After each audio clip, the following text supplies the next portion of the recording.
दोस्तों, आपने आज तक भूतिया घरों के बारे में सुना होगा, हवेलियों के बारे में भी सुना होगा, लेकिन आज हम आपको कुछ ऐसे भूतिया शिप्स दिखाएंगे जो सालों से अपने आप समंदर की लहरों पर चल रहे हैं। इसमें ना तो कोई पैसेंजर है और ना ही कोई क्रू मेंबर, तो फिर इन्हें चलाता कौन है और ये कहां पर घूमते रहते हैं? कैसे इन जहाजों में भूतों का असर हुआ? इन शिप्स के राज के बारे में जानकर दोस्तों आपकी नींद उड़ जाएगी। नंबर 1, कैरोल ई डियरिंग। ये एक ऐसा समुद्री जहाज है जो सालों से दोस्तों अपने आप ही सफर तय कर रहा है। इसे चलाने के लिए शिप पर कोई भी मौजूद नहीं है, लेकिन ये कैसे एक भूतिया जहाज में बदल गया और इसकी शुरुआत कैसे हुई? ये शिप दोस्तों साल 1919 में जनवरी के महीने में अपनी यात्रा पर निकला था। जब इसको पानी में उतारा गया तो ये एकदम सही था। कंट्रोल रूम का कांटेक्ट इस समुद्री जहाज के साथ हो रहा था, लेकिन पानी में थोड़ी ही देर बाद इसके साथ कुछ ऐसा हुआ जिसे देखकर हर कोई हैरान रह गया। जब ये पानी में था तो कुछ समय के बाद इस जहाज का किसी के साथ भी कांटेक्ट नहीं हो पा रहा था और पता नहीं ये शिप कहां अचानक गायब हो गया। इस शिप को करीब 1 साल तक देखा ही नहीं गया। इस शिप की किसी को भी खबर नहीं मिली। ये समुद्री जहाज दोस्तों पूरी तरह से गुमनाम हो गया था, लेकिन ठीक 2 साल के बाद ये कैरोलिना के तट पर दिखाई दिया। जिस दिन रेस्क्यू टीम इसको ढूंढने के लिए निकली थी उस दिन मौसम बहुत ज्यादा बिगड़ा हुआ था। तेज हवाएं और आंधी की वजह से रेस्क्यू टीम इस शिप के अंदर नहीं जा सकी, लेकिन थोड़े दिन के बाद जब मौसम में कुछ सुधार आया तो ये लोग इस शिप का मुआयना करने गए। इस शिप की जांच करने के लिए दोस्तों इसे किनारे पर लाया गया और फिर रेस्क्यू टीम इस जहाज के अंदर गई। उन्हें लग रहा था कि इतने सालों के बाद जहाज में मौजूद लोगों की सिर्फ लाशें ही बची होंगी या फिर हो सकता है कि कोई इंसान भी जिंदा हो। लेकिन जब ये टीम दोस्तों इस जहाज के अंदर गई तो जहाज में ना तो कोई लाश थी और ना ही कोई जिंदा इंसान। यहाँ तक कि शिप के अंदर एक चिड़िया का नामो निशान भी नहीं था। ये शिप दोस्तों एकदम साफ और खाली पड़ा था। ये अपने आप ही चल रहा था और उसको देखते हुए कुछ लोगों का ऐसा मानना था कि ये सब बारमूडा ट्रायंगल की वजह से हुआ है। तो वही कुछ लोग कह रहे थे कि कुछ लुटेरों ने इसका सारा सामान लूट लिया है और इसके अंदर मौजूद लोगों को मौत के मुंह में उतार दिया है। लेकिन दोस्तों जो भी हो, इस जहाज की सबसे हैरान करने वाली बात तो ये थी कि ये जहाज बिना किसी कैप्टन की मदद से 2 सालों से ऐसे ही समुद्र में घूम रहा था और अपनी मंजिल खुद ही तय कर रहा था। Number 2, MV Alta। ये जहाज दोस्तों बहुत ही खूबसूरत और मजबूत था। इसने अपनी समुद्री यात्रा अक्टूबर साल 2014 में शुरू की थी। ये जहाज बहुत ज्यादा बड़ा था, इसलिए इस शिप को बड़ी बड़ी चेनों से बांध कर रखा गया था। लेकिन जब ये शिप पानी में उतरा और समुद्र की लहरों से टकराया तो ये अपने काबू में नहीं रहा। इस शिप में आग जैसी ताकत आ गई थी, जिसके चलते इसने अपनी सारी चेनों को तोड़ दिया और पूरी तरह से इसने अपने आप को मुक्त कर लिया। अब ये बिना रोक टोक के कहीं भी जा सकता था। इसने अलास्का से 1500 मील की दूरी तय की और ये 2 साल तक किसी की भी नजरों में नहीं आया। लेकिन साल 2015 में इस शिप ने रूस के समुद्री सरहद को पार किया। ये जहाज कनाडा से निकला था, इसलिए जब कनाडा को रूस के समुद्री सरहद पर यह जहाज मिला तो उन्होंने रूस को इस बात की जानकारी दी और कहा कि इस जहाज पर भारी मात्रा में सल्फर और डीजल भरा हुआ है। अगर वो कहीं भी टकरा गया तो समुद्र में हाहाकार मच जाएगा। इस पर रूस ने इस जहाज को पकड़ लिया और सबको हैरानगी में डालने वाली बात तो ये थी कि ये जहाज 2 सालों तक बिना किसी क्रू मेंबर और बिना किसी कैप्टन के चल रहा था। Number 3, Copenhagen. ये जहाज भी दोस्तों इन्हीं भूतिया जहाजों में से एक है जिसको साल 1921 में पानी में उतारा गया था। इस जहाज को शुरुआत में तो डेनिश नेवी के ट्रेनिंग के लिए 7 साल तक यूज किया गया। जहाज 430 फीट लंबा था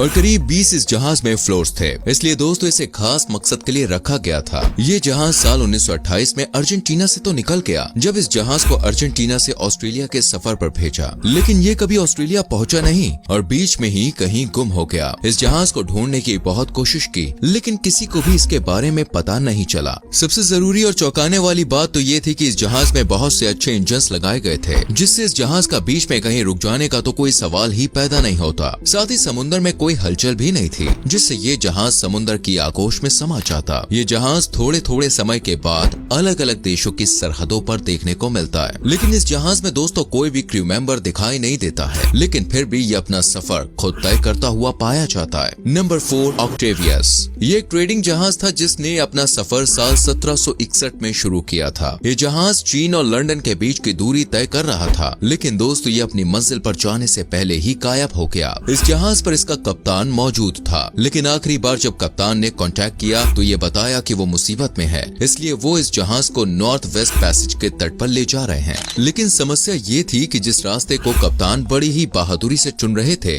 आज तक कोई भी जहाज जहाज वहाँ जाकर जिंदा वापस नहीं आया है, लेकिन इस जहाज का कैप्टन इतिहास के पन्नों में अपना नाम दर्ज करवाना चाहता है, इसलिए उसने ये जोखिम भरा कदम उठाया। लेकिन ये जहाज न तो कैप्टन के बताए हुए रास्ते पर पहुंचा और न ही दोबारा कहीं दिखाई दिया। ये शिप दोस्तों कप्तान को लेकर एक ऐसे इलाके में पहुंच गया जिसका कोई भी नामो निशान देखने को नहीं मिलता है। Number 5, the jenny. ये जहाज भूतिया जहाजों की लिस्ट में पहले नंबर पर आता है। इस जहाज ने भी दूसरे जहाजों की तरह अपनी सफलता पूर्वक यात्रा तय तो की, लेकिन अपनी मंजिल पर नहीं पहुंच पाया। इस जहाज को साल 1822 में समुद्र में उतारा था। ये जहाज इंग्लैंड का था। ये जहाज एक साल बाद यानी कि 1823 में अपने सारे क्रू मेंबर्स के साथ एंटार्क्टिक महासागर की लहरों में खो गया था। लेकिन ये जहाज दोस्तों ठीक 17 साल बाद दिखाई दिया। वेल मछली की तलाश करने वाले हॉप शिप ने इसकी खोज की। इस जहाज को जब खोजा गया तो इसके अंदर जितने भी क्रू मेंबर्स थे वो सभी मरे हुए थे, लेकिन उनकी लाशें बिल्कुल सही सलामत थी। सारे ही लोग बर्फ में जकड़े हुए थे और जो इसका कैप्टन था वो टेबल पर बैठे बैठे ही बर्फ में जम गया था। साथ ही कप्तान की किताब भी उसी टेबल पर थी और लास्ट एंट्री इस कप्तान ने 4 मई साल 1823 को की थी। इस पर इन्होंने लिखा था कि मैं इस जहाज पर अकेला जिंदा बचा और मुझे 71 दिनों से कुछ भी खाने को नहीं मिला है। बहुत से लोगों को ये बात एकदम झूठ लगती है, तो कुछ लोगों का ऐसा मानना है कि ये सच है। आपको क्या लगता है दोस्तों, कमेंट में लिखना। Number 6, the Myanmar coast ship. साल 2018 को दोस्तों ये शिप म्यांमार के तट पर मिला था, जिसकी खबर मछुआरे ने अधिकारियों तक पहुंचाई। इस जहाज का नाम द सैम रैतुलंगी PB 1600 था। ये जहाज 178 मीटर लंबा था और नौसेना के जवानों को जब इस जहाज की खबर मिली तो वो उसकी छानबीन करने के लिए तुरंत ही इस शिप पर पहुंच गए। इन जवानों को लग रहा था कि इतने सालों से ये जहाज गुम है, इसकी कमान किसी न किसी ने तो संभाली ही होगी। लेकिन जब वो इस जहाज के अंदर गए तो वहाँ पर कोई भी मौजूद नहीं था। हर किसी का बस एक ही सवाल था कि ये जहाज यहाँ तक कैसे पहुँचा। इस जहाज को आखिरी बार साल 2009 में ताइवान के पास देखा गया था। इसके बाद से ये जहाज समुद्र की लहरों में ही खो गया। इस जहाज को 10 साल के बाद देखा गया, इसलिए इस जहाज को द म्यांमार कोस्ट शिप के नाम से भी जाना जाता है। Number 7, the Bel Emeka.